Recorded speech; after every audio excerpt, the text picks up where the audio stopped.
welcome to Get Over It, the consciousness transforming podcast for exceptional 21st century living. We've got a very interesting show today. We're going to be speaking with Matthew Dix, and we're going to talk about his latest book, Someday is Today, 22 Simple, Actionable Ways to Propel Your Creative Life. And folks, you know we all need to propel that creative life because of what's going on in the world, okay? And he's going to tell you exactly how to do it. The information shared on Get Over It uses intuitive and pragmatic insight to help you shift your consciousness to break through the blocks and release energy that is no longer needed. Yes, we're going to help you let go of the BS that's been holding you back. But you guys know I always ask that question, are you truly ready to? And by the way, folks, BS is belief system. A bit about me for my new listeners, intuitive since birth. I'm a third generation intuitive with over 3 decades of experience supporting people to break through the blocks along their path. I'm a strategist for personal and professional transformation, revealing cutting edge information that enables you to prosper and thrive. I spent 25 successful years in corporate America as an executive sales professional, and I'm the founder of Healing Visions Ministries and the Northern California Children's Education Network, a 501c3 nonprofit. I provide consultations and healings on all areas of life that heal the mind, body, spirit connection, allowing you to live your very best life. My clients tell me that I keep it real while providing them with accurate information to assist them along their journey as a spirit living a human existence. But they also say, if you really don't want to know, don't ask Monique. My background includes a doctorate in metaphysics, Reiki master teacher, ordained minister, and clinical hypnotherapist. So whether you are stressed, depressed, or possessed, I can help. To find out more about me and the services I offer, go to my website, and that's moniquechapman.com. And I invite you to like me on Facebook and follow me on LinkedIn. My guest today, Matthew Dix, is the author of Someday is Today and 9 other books, a best-selling novelist, nationally recognized storyteller, and award-winning elementary school teacher. He teaches storytelling and communications at universities, corporate workplaces, and community organizations. Dix has won multiple Grand Slam story competitions and together with his wife created the organization Speak Up to help others share their stories. They also co-host the Speak Up Storytelling podcast. He lives in Connecticut, and you can check him out online at matthewdix.com, matthewdicks.com. Welcome, Matthew. Thank you very much. Thanks for having me. I really appreciate it. Hey, it's so great to have you here. Absolutely love the book. This book, folks, is about change and wonder and living your life, and I truly appreciate it. But Matthew, I want to start off with something that everybody seems to have trouble with, and this is how do you share your story with people and then silence those derogatory negative messages you receive from everybody because they can't see and believe in your vision? Oh, well, those are those terrible people I write about in my book. You know, they're miserable. And, I think two things is one is that we as creative people have to understand that sometimes we're actually going to make terrible things. And there's nothing wrong with that. Every person who's making something is going to eventually and probably very often make something that's not ideal. And I think sometimes we allow perfectionism and the perception that everyone else is expecting perfection from us to hold us up from keeping us where we need to go. So we have to let go of the idea that we need to be perfect in this world and that people expect that from us. But then there are terrible people who will still try to bring us down for a great number of reasons. And I always think the two things you should do is first, surround yourself with a team of people who will support you in an honest but sort of enthusiastic way, while also finding strategies to rid yourself of the people who are going to create problems for you. And, I offer a bunch of strategies in my book in terms of how to make those people sort of go away or at least be a lot quieter or a lot distant. Okay, well, we'll talk about in a second, but I want to jump back to perfectionism because if you are a certain age, you were raised in the energy of perfectionism. Girls are supposed to be seen and not heard. They're supposed to be pretty pictures.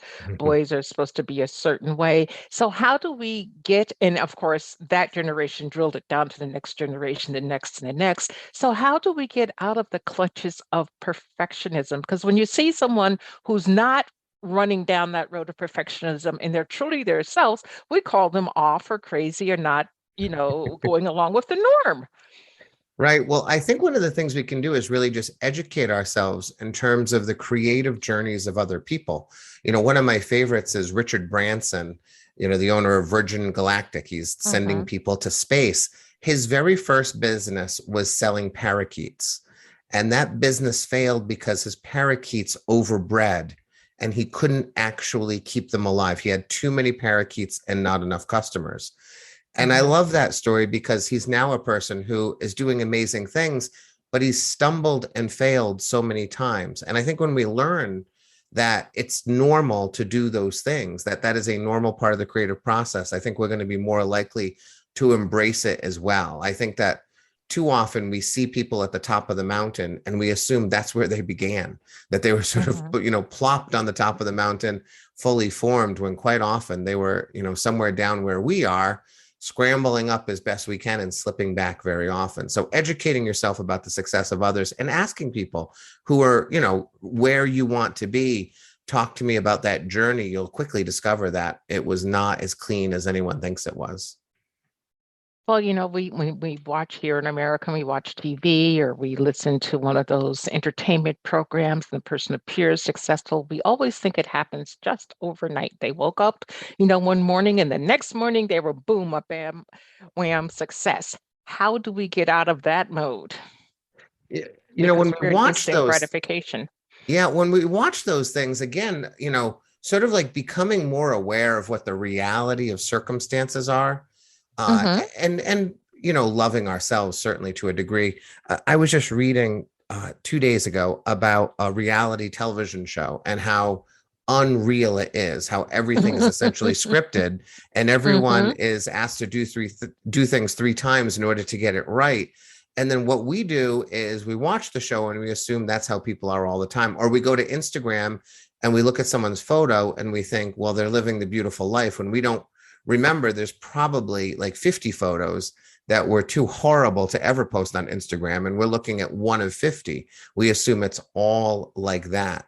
So, again, becoming more aware of the realities of the world is going to be helpful. But I also think we should just sort of really be kind to ourselves in ways that we don't often think about. I think one of the tragedies of the world is that we spend so much time thinking about our partners and spouses and children and parents and customers and clients and neighbors. And I think it's very rare for someone to actually spend some time thinking about themselves and how they are. I think as a storyteller, one of the gifts I have is I'm deeply curious about myself because I'm always looking for a new story. And I think Mm-hmm. storytellers tend to be sort of positively self-centered, meaning we at least afford ourselves a little bit of time where the only thing we think about is ourselves. And I think when we start doing that, we can start being a lot kinder to ourselves and start viewing our journeys and honoring it and celebrating our achievements instead of looking at our failures or wondering what's next. Okay, well, in your book, you say that, and this really stuck out for me, that eagles understand that they are not the center of the universe. And then you're asking us to spend more time within ourselves or with ourselves. So, how does that stop us from thinking that we're the center of the universe? Well, it's okay for us to be the center of our own universe. And that absolutely makes sense. We are the protagonist of our own story. Essentially everything revolves around us in our own lives. And that's a normal way to be. Hmm. You don't wake up in the morning, thinking about your boss, I hope, although sometimes I think maybe we do. But we're always thinking about sort of our boss in relationship to ourselves. When I talk about the eagle being aware of the realities of the world, one of the things I write about in my book is the spotlight effect, which is Hmm. this principle where people genuinely believe that everyone is looking at them more often than they really are. And they do experiments where they'll send a student into a classroom wearing an outrageous outfit. and that student will sit in the middle of the class for the entire class. And then when class is over, they'll ask the student, how many people in that classroom noticed your outrageous outfit? And they'll assume everyone did. And then when they ask the students, it turns out that almost no one noticed it because everyone's worried about themselves. Actually, there's a great study that shows how if you're having a good hair day and you go into the world, they follow people who have good hair days. And then they ask the people who encounter them, did you notice they were having a good hair day? The only person who ever knows you're having a good hair day is you. And yet it actually changes your disposition. If you're having a good hair day, you kind of feel great about yourself. And if you're having a bad hair day, you kind of feel terrible about yourself, when in truth, you're the only one experiencing your hair in any significant way. The sooner we understand that, the sooner we can be kind to ourselves and stop worrying about what other people are saying to us. Well, the one thing that I've learned and discovered about having good and bad hair days is that, number one, not everybody has hair, or they've had a head full of hair and it has fallen out. And even though it might be a bad hair day for me, at least I got some. So, It's a good point. yeah, it's like an appreciation of what you have. Now, in your book, you also talk about getting rid of people who suck up your time or energy drainers. They'll just come by and you have a conversation with them, and it could be a somewhat positive conversation, but all of a sudden, like, you're drained and they want to stay there for hours to talk about whatever is on their mind. How do you tell them to go away? I mean, I've got away, but I don't think that you would share that on this podcast. Well, direct communication is not that bad of a thing. I coach people, and sometimes I've said, listen, that's going to be a difficult conversation for you, and it's going to last about 10 minutes, or you can spend the next 10 years in the presence of that person. Which would you choose? 10-minute difficult conversation or 10 years of misery? And I think weirdly, so often people choose 10 years of misery, which is, probably a mistake. Now, you can't get rid of everybody. If it's your sister who's killing you, you can't get rid of your sister, probably.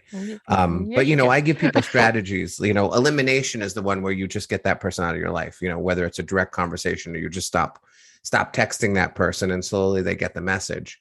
But I think, I think when people are sort of unkind or difficult in our lives, I think the ideal thing to do is to forgive them for the things that they're doing to us. But I am not noble enough to forgive as often as I wish I could.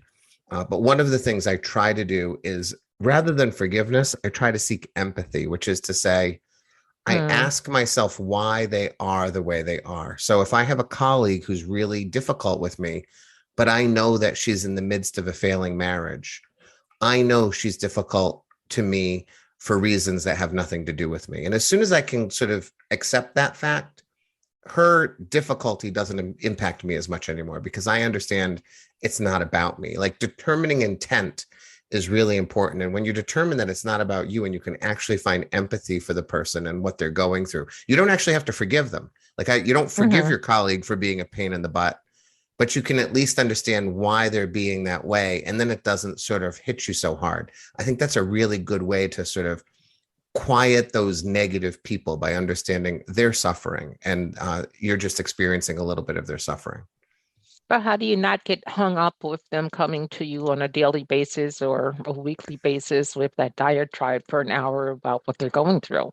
And you just basically want to tell them to off. Well, when you can tell them that, I think that actually is not a terrible thing. Otherwise, I think you can really directly strategize how you're going to handle that situation. I had a colleague years ago who was losing every one of her lunch hours to another colleague who basically would just come in and drop all her problems at my friend's feet. And she would lose an hour a day just listening to this person whine and moan. And so her simple solution was to close the door to her classroom and lock it during lunch. And a closed door turned out to be like a barrier that someone did not want to go through. Like, I'm sure they went somewhere else to whine about their problems, but the simplicity of the closed door really made a huge difference. I used to play golf with a guy who we really didn't enjoy because he would lose his temper on the golf course. We simply stopped calling him to play golf. And, within 6 months, he was gone from our lives. Someone who we played with all the time, I guess he got the message, or he found other people to play with, whatever it was. it was simple as stop inviting him to play golf. So I think oftentimes there are some simple solutions. They're a little tricky and they're a little hard, but again, if you care enough about your spirit and about yourself, you have to make those decisions. Okay. Okay, so we're sitting here still in this pandemic thing, and some people are working, some not. People are looking for something new to do, and they come up with this great idea. At least they think it's a great idea. They implement it, and it falls on its face. Talk to us about how to recover from falling on its face and what you can do, if there's anything that you can do to kind of shore up what you're trying to create. Well, if you've determined that it really is a failure, which happens, Richard Branson's parakeet business, there was no saving it. If you Hmm. determine it's a failure, what I always like to do first is ask myself what lessons I learned from that failure so that it's not a waste. I think quite often when something goes wrong and it's just not salvageable and it was probably a bad idea to begin with, there are many lessons to learn. And if you actually make a list, and I believe in making a physical, honest to goodness, on a piece of paper or on a computer list so that we can look at it, we can feel Hmm. better that we haven't wasted our time. I always tell people thinking about something doesn't count. You have to actually put it down in writing so that your eyes can see it, so that you can remember it the next day. And once you've figured out those lessons, when you are ready to tackle your next creative endeavor, you have a set of lessons that you're going to at least not make those mistakes. You are bound to make new, terrible future mistakes, but at least you've got those out of the way. I think we have to avoid feeling terrible about a failure. We have to find ways to get a little bit of positivity from what ended up being something fairly negative. Yeah, well, I think that too, if we get out there and we try something and it doesn't work exactly like we envisioned it, like you said, it's a lesson, and we pick that up and need and move it forward, or we just like let it go and start again, but not to, say, oh, woe is me, I'm stupid, I'm this, I'm that, I'm the other, because it didn't outplay the way your mind had envisioned it. Yeah, it also makes for a good story. I always remind people that I have a phrase I say, bad for you, good for the story.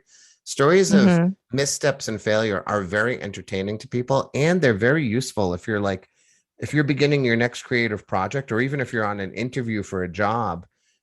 Some of the best stories you can tell are the times when you tried something, it didn't work out, but here's the things I learned from it. Employers love to hear those kinds of stories. So there Hmm. is some advantage to like taking those failures and turning them into something that you can at least communicate in a informative, entertaining way in the future. Yeah, if you inject some humor into it, everybody laughs and that moves you down the process a bit easier. So we've talked about, not us being the center of the universe, our universe, and people who suck up our time. Big time sucker, as far as I'm concerned, and that's social media. How does social media either help or hurt our productivity? I think it mostly hurts us. I think it mostly hurts us because people don't take a thoughtful and strategic way of using it. I think it sort of just invades their life. If you think about it, social media is really about a dozen years old. That's it, even though it feels like it's always been with us. And so that means about 12 years ago, none of us were using social media, which means that Mhm. approximately 6 hours a day that a human being, an American at least, spends on social media right now was being used for something else. And what was that thing it was being used for? I suspect it's better than Twitter, Facebook, Instagram, and TikTok. I think there were better things in our lives. So I think we have to be really honest with ourselves about what we're using social media for. If we're using it Mhm. to fill time that could be filled in better ways, I think that's a terrible mistake. If we're using it sort of because we are looking for something mindless and easy, I think that's a terrible mistake. So for me, social media is for Twitter, it's a very carefully curated news feed where I can click on it and get the news of the day and really nothing more. And Facebook really is a platform where I put things on Facebook for people to read, but I don't go onto Facebook to read everyone else's stuff. I don't Thank need to you. I don't need Yeah. to doom scroll through everything. Social media can be just sort of a megaphone where you put things in the world and then walk away and live a good life and let the people who are trapped in that social media universe, at least they will get your content while they're trapped there. So We have to be really strategic. And I don't think anyone is strategic enough. I think we have to really think about, we only have so many minutes in the day. Did you really want to scroll through Instagram? And did it make you feel good when you were done? That's interesting that you bring up the feel good because so many people, especially my neighbors, and we're all older, the ones that are on social media, they'll, get together while they're walking or whatever and say, oh, geez, I was feeling good. And then I read this and now I'm down, and I'm like, well, leave it alone. But they can't seem to do that. It's like if they're not on social media, they don't seem to have an identity. Yeah. It's also constructed in a really devious way. I mean, you know, the people who have built these platforms understand how dopamine works in our brain. And so, if five people like what you wrote, it is a dopamine hit in your brain. It's approval from other human beings. And it does make you feel temporarily good, but it is a temporary fleeting thing that requires five more likes in order to get another dopamine hit. There's oftentimes like a terrible thing that happened in the news. And my wife is pretty strategic about social media. She's not on it very much. And so I'll see Mm-hmm. some horrific thing happen and I won't tell her about it in hopes that she never sees it. And sometimes she doesn't. And I'm often jealous of her because I'm like, oh, she doesn't know about that shooting that took place today. Maybe she won't Mm-hmm. learn about it, or maybe she'll learn about it 3 days after it's already sort of been processed and the news understands what happened rather than that terrible time when we don't quite know what's going on. But I do think that we often feel bad after we've used social media. Just ask yourself, if you're about to open Instagram, check how you're feeling about yourself at that moment. And when you close Instagram, ask yourself, do I feel better about myself, worse, or the same? If it's worse, definitely don't click on that thing so often. Mm-hmm. Yeah, well, I put stuff out business only. I when Facebook first came out, I just didn't understand the concept and my kids were trying to help me. And I finally got that. Then I'm like, well, why would anybody want to waste their time doing this? It's just too much for me. But another thing that people have difficulty with, especially today, and that is sleeping. They can't get to sleep. They can't stay asleep. They drug themselves to go to sleep. They medicate with alcohol to go to sleep and still wake up at 2 a.m. What are your thoughts on why this happens and what can we do to change that pattern? Well, I don't think anyone, or I don't think a lot of people treat sleep sacredly, the way that our bodies are sort of designed to sleep. So it's a simple matter of doing what your body wants to do in order to sleep. Now, that being said, I do know some people have some genuine sleep problems. So this will not cure Mm-hmm. everyone, but some simple things that you can begin to do that will totally transform the way you sleep. The first thing is go to bed and wake up at the same time every day, or just about the same time. Our bodies release chemicals, our brains release chemicals that stimulate sleep in us. But if you don't go to sleep at the same time, your brain never knows when to release those chemicals. And so every night I go to bed sometime between 10:30 and 11. And I will tell you that Mm-hmm. around 10 o'clock, my brain knows we're going to be in bed within an hour. Let's start releasing those chemicals. And Mm-hmm. waking up in the morning, if you wake up at the same time every day, those same chemical, your brain will release different chemicals, but same kind of thing, and it'll wake you up without an alarm. I wake up without an alarm about 80% of the time, which is beautiful because most people are startled awake by a terrible Yeah. sound. And then they make the mistake of hitting the snooze alarm, which is the worst thing you could ever do to yourself because it just activates a new sleep cycle. You start to enter a new sleep cycle, you're barely in it, and you're startled awake again. If you're waking up feeling bleary-eyed and feeling like you need to stay in bed, it's probably because you're startling yourself awake. And it's probably because you're not waking up at the same time every day. That includes the weekend. Like get up at the same Mm-hmm. time every single day, go to bed at the same time every day. Also, if you have a television in your bedroom and you're watching it while you're in bed, you're sabotaging all of your sleep. Or even if you're reading in bed or looking at your phone in bed, we have to train Mm-hmm. our brains and our bodies that this is a bed and it's used for sleeping. Once you start watching Mm-hmm. TV in bed, your brain doesn't know whether this is a couch or a bed anymore. Once you start reading in bed, your brain doesn't know, is this a chair or a bed anymore? And again, you've sort of sabotaged all of those things your brain could be doing to put you to sleep. So you can't do anything in bed except sleep. Once you start doing something else, you've confused your body. And then the last thing I always tell people is to get yourself a white noise machine, something that just puts out noise as you go to sleep. It serves as a trigger for your brain. Your brain hears that noise. It goes, oh, this is sleep time. So it helps trigger your brain into sleep. But also if you're waking up in the middle of the night, quite often we're waking up for reasons we're not quite sure. Maybe a police siren went off, or your house creaked, or your cat meowed. And a white noise machine can actually cover up a lot of the sounds that we don't realize are waking us up in the middle of the night. So if you get one of those, you're more likely to sleep through the night, which will be really helpful too. Well, I know one sound that nobody seems to be able to sleep through, and that's if you have a pet in the house and the pet gets sick and starts vomiting. Instant wake up. Yes. Instant wake up call. I have 2 cats. I do have that problem okay. sometimes. So you understand. I do. Yes. Yeah. I also have 2 children who occasionally wake me up in the middle of the night. Those situations are unavoidable. Yeah. But speaking of that, when my kids were young, when they'd come to me in the middle of the night and wake me up, I would really get from them what's on their heart. They needed to talk. So parents, you might consider listening to your kid at 2 a.m. Put those toothpicks in the eyes to hold the eyelids open and listen to your child, because that's when you get what's truly on their heart. It helped me immensely with parenting and knowing what to do. So right now, with all the interesting energy coming on and all this political stuff that is going on, a lot of people are not feeling very optimistic. How can we start to create some optimism in the face of what we may consider as negative, or we might even consider as positive, but don't know how to move forward with it? I guess I'll give you 2 things. The one is I'm a strong believer in incrementalism, which is small changes repeated over time for a long period of time produce enormous and astounding results.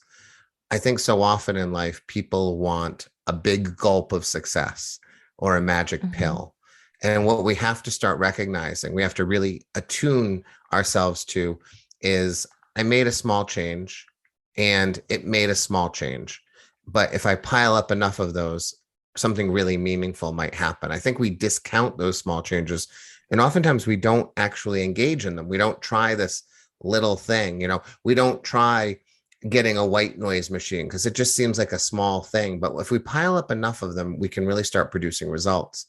The other thing we can do is just start to understand historically where we are in the world. Now, I am of a certain political persuasion that thinks that the world is precarious, and I don't like what's happening right now. However, and my wife is even, more sort of fraught than I am. She can't even bear to watch the news sometimes. But what I always tell her is to take a longer view on the world. I say that right now things look pretty rotten in a lot of ways. But my father was drafted and fought in Vietnam in a time when Richard Nixon was being impeached, and we did not have nearly as many cures for the diseases we have today, and there were more starving children in the world. So I try to remind her that as precarious as this situation seems to be in our country right now, and as frightening as it might seem, there were really terrible times in the past. And we have to acknowledge how far we've come. We have so much further to go, but we really have come a long way. And I think it's easy to get trapped in the singular moment and think, this is it, this is doomsday. But if we just look back a little bit, we realize how fortunate we are to be where we are in many, many regards. Just look back into March of 2020, right? If we remember the fear of March of 2020 and how we thought, some people thought we were going to be in our homes for years, and some people thought this disease was going to wipe out, tens of millions of Americans and hundreds of millions of people all over the world. And now we just look where we are today, which is, again, not perfect. We have a long way to go, but boy, do we feel differently than we did in March of 2020. When we take a historical look on things, I think it's easier to find optimism. I think so too. And, even listening to music, I was listening to some old Marvin Gaye records that were recorded in the 70s. And the things that he sung about then are just as prevalent today. It's just amazing how in some ways we've grown, in other ways we haven't, or have even gone backwards. So it's about paying attention, folks. Now, I want to get over to you and what you do for others. You offer individual coaching, corporate coaching, social media messaging, really? So tell us about those. Well, I end up in companies all the time, or corporations, and I'm talking to some vice president of marketing, and pretty soon they've sent me down to their social media messaging people, and we're talking about strategy for what we want to say on social media in terms of, what the company wants to say and how often they want to say it and what the right tone is, and are we telling a story. So I do a lot of storytelling, and essentially the word storytelling is a big umbrella for effective communication in a great number of ways. So that means helping people with keynotes and running through marketing plans and helping a mom tell better stories to her children because she wants her kids to listen to her a little more. I work with priests and ministers and rabbis. I just worked with some Santa Clauses recently, some mall Santas, because they realized if they could tell good stories to the kids on their lap while the picture was being taken, then they could have more kids on their lap in a given hour and make more money. So wherever you need to sort of send a message or communicate better or entertain through speech, those are the kinds of people I work with. Okay. And are you taking on individual coaching clients currently? I am not this month only, just because I'm doing many of these interviews for my new book. So I've sort of closed out July to existing clients only. But starting in starting in August, I will, if you go to my website, MatthewDix.com, you'll find opportunities to work with me. So I work with lots of different people, and oftentimes I'm shocked by the people who come and see me. I'm working with a wildlife photographer right now, one of the best in the country. Oh, cool. And I never thought I'd be able to help this person. Like, how am I going to help a photographer? But it turns out there's a lot of storytelling in photography. It's really remarkable. Yeah, I can imagine, translating the pictures into words that we can truly have an emotional attachment to. So Matthew, we're almost out of time, and I really appreciate you being here today. Why don't you give us a pearl of wisdom for our audience? What do you feel is important for them to know? What I want people to really think about is the idea that I think most people live their lives following the paths of least resistance. I think we tend to be watered down a mountain, and we allow people and the forces of the world to sort of dictate our paths quite often. I don't think that people make enough decisions about the direction that they want to head in, both by identifying sort of a goal that they want to seek and then identifying the steps along the way. I always say that it's better to make a bad decision than no decision at all. And I think what happens in most people's lives is they're making no decision at all about their lives. They're just allowing the events to be dictated for them. So take an inventory today, like sit down and ask yourself, where are you now? How did you get where you are? And are you happy where you are? And then do you know where you're going? And if you don't know the answer to any of those questions, spend more time thinking about yourself and where you are in this world. And I think you'll be better off for it. Okay, well, thank you very much. I do appreciate you and your time today. I also appreciate the audience and their time. And folks, the book is an easy read, a lot of information there that will allow you to think and then put into action what you're looking to accomplish in the world. We always talk about we want to change the world. Well, that starts with self. So get the book and work on self, and therefore you'll change the world. And I want you guys to remember that the most important choice that you can make is what you choose to make important. Consider making the masterful choice of someday is today and take that action. Abundant blessings, light, and love to all. Agape.